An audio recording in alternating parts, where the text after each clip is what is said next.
Alors, question.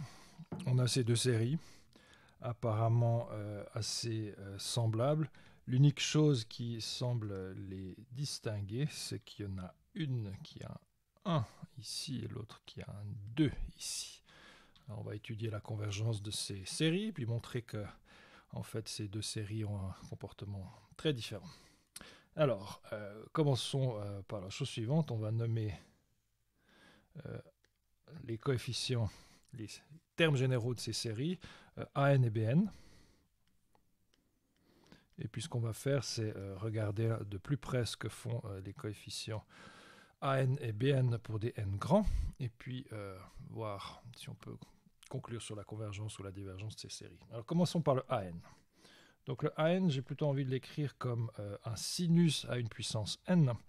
Donc ce qu'on va faire, c'est écrire ce AN comme un alpha n à la puissance n, où alpha n est défini comme étant simplement cette partie qui contient le sinus. Et puis, on voit que on est en train de considérer ici un sinus de multiples de les multiples impairs de pi sur 4. Donc ça peut être utile de regarder encore une fois ce que valent les sinus de ces multiples de pi sur 4. Donc ici j'ai pi sur 4.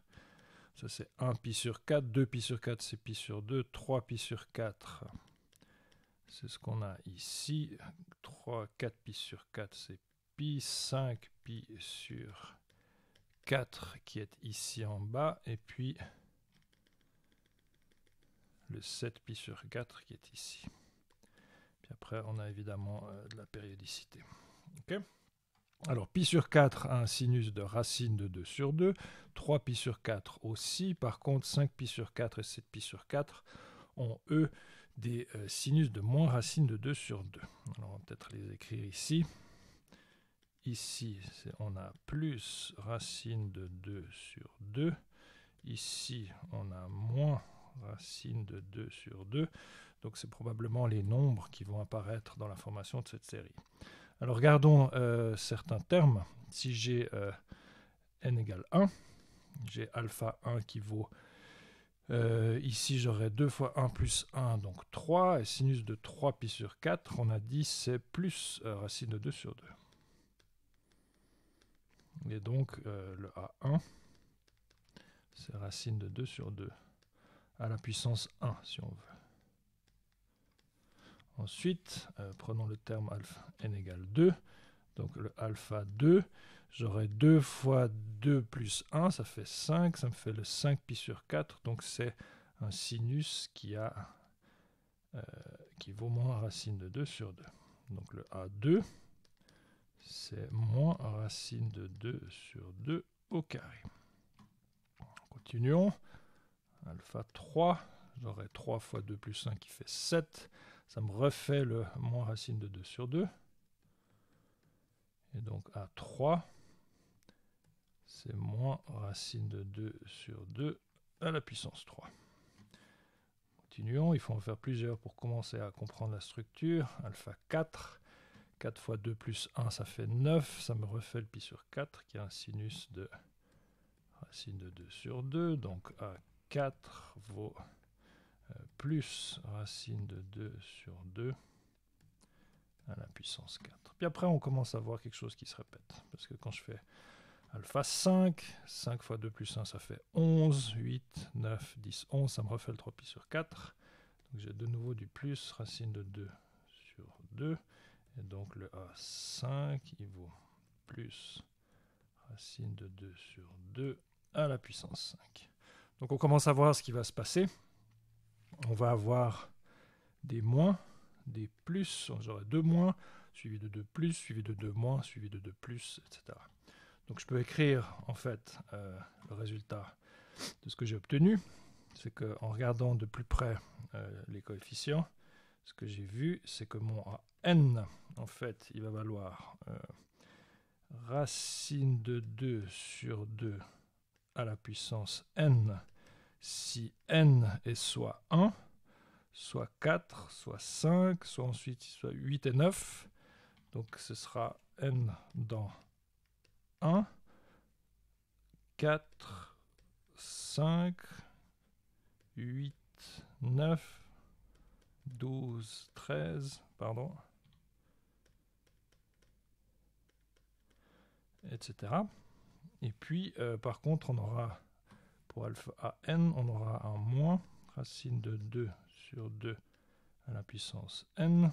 Ici, n, c'est tout le reste, c'est-à-dire 2, 3, 6, 7, 10, 11, etc. Donc à chaque fois, c'est des paquets de 2 qui alternent ici et là. Ok. Alors, ce qu'on observe pour cette suite, dans tous les cas, c'est vrai qu'il y a une alternance de signes due au signe qui est ici.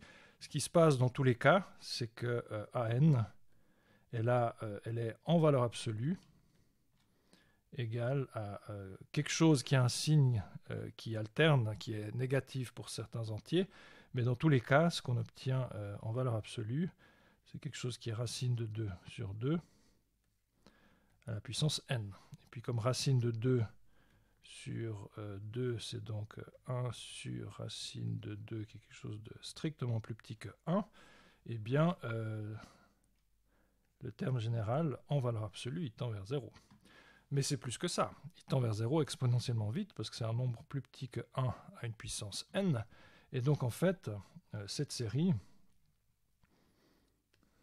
on peut l'écrire comme ça, on peut écrire un r à la puissance n avec r qui est un nombre entre 0 et 1.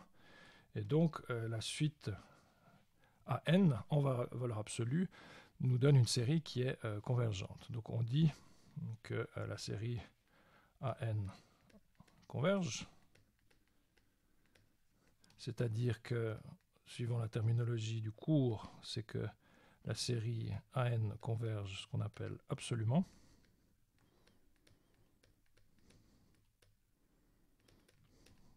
Et donc, d'après un résultat qu'on a vu, ça implique que la série AN converge. Alors, on aurait pu plutôt faire autre chose. On aurait pu utiliser par exemple un critère. On aurait pu utiliser le critère de Cauchy en calculant la limite lorsque n tend vers l'infini de la racine énième de la valeur absolue de n. On trouve racine de 2 sur 2, qui est un nombre plus petit que 1, et donc la série AN converge. Ok. Donc, pour la première série, on a réglé le problème.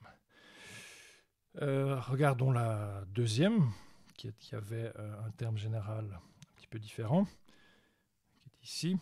Alors, si on regarde maintenant cette deuxième série, regardons certains de ces angles. Quels sont les multiples qu'on a ici? C'est en fait du 2 fois n plus 2 qui multiplie pi sur 4. Donc je peux réécrire en fait le terme général de manière un petit peu différente. Le terme général de cette deuxième série Bn, je vais l'écrire comme bêta n à la puissance n, avec un bêta n qui est défini par le sinus. Et puis, j'ai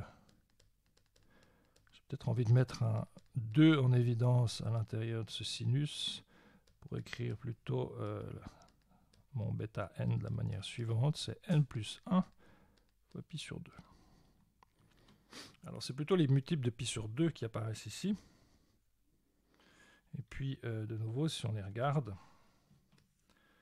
donc les multiples de pi sur 2 sont évidemment, ici j'ai 1, ici j'ai 2 fois pi sur 2, ici j'ai 3 fois pi sur 2, 4 fois pi sur 2, etc. Donc les bêta, si je les regarde, bêta 1, ça va être sinus de 2 fois pi sur 2 qui est pi, qui est 0. Et donc ça veut dire évidemment que le B1, c'est 0 à la puissance 1 qui est 0.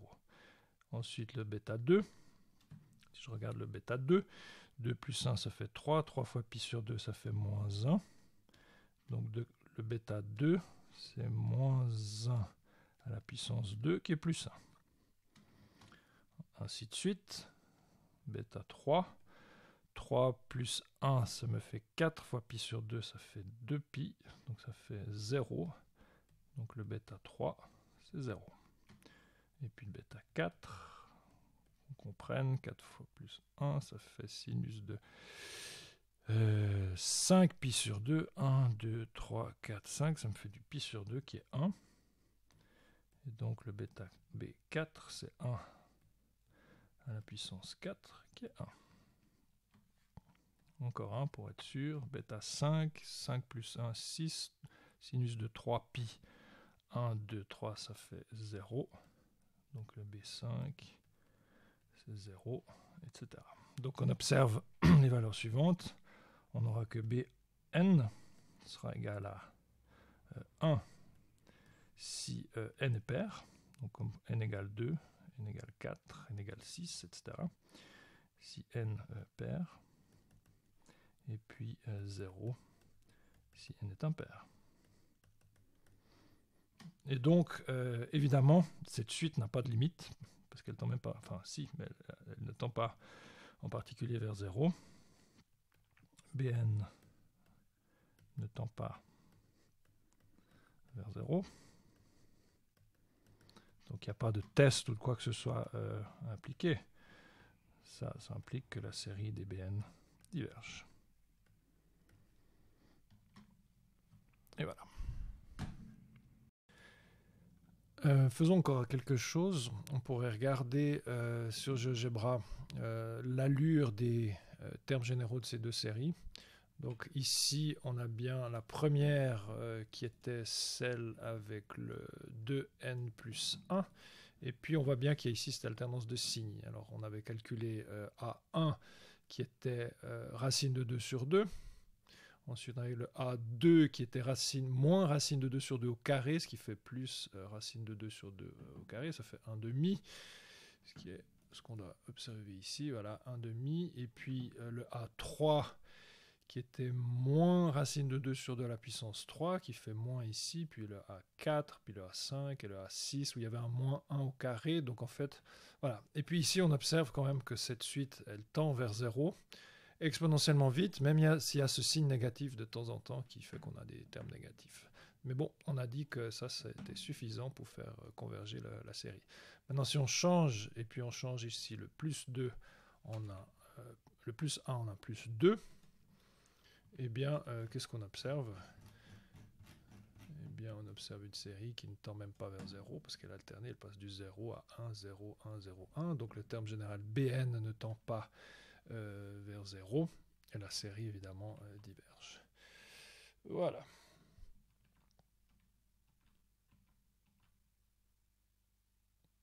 Caralho.